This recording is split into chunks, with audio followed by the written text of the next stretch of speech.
Takže ahoj, já vás vítám u mé série.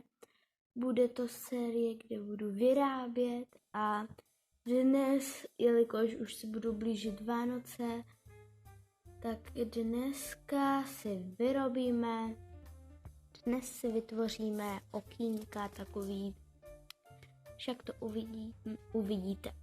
Budeme potřebovat papír, červenou, zelenou a černou malou propisku tenkou.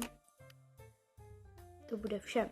Na papír si první nakreslíme třeba, nevím, andílka, ale jenom hlavičku. Tak, hlavičku, vlásky, tak, obličej, takže očička, tak, nosík, tak, pusínku, zlatozář, tak, teďka nakreslíme ramínka, tak, teď nakreslíme obří křídílka, jako kdyby byl andílek v jablíčku třeba, a teďka tady, kdy dělám tělíčko, ruce, šaty, nohy. Teď, když to máme, můžeme sem napsat nějaké přání, na to ty zelené a červené fixy. Můžete tady něco napsat, jako já jsem tady třeba napsala šťastné a veselé svátky všem.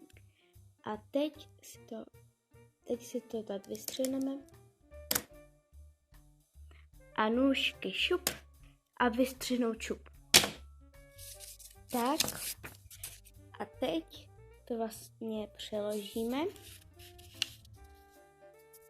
Tak můžeme to mít jako já. Já to mám sice trošku vidět a viditelný, ale nevadí a máme krásného andílka, kterýho můžeme někomu dát. A tohle bylo vše.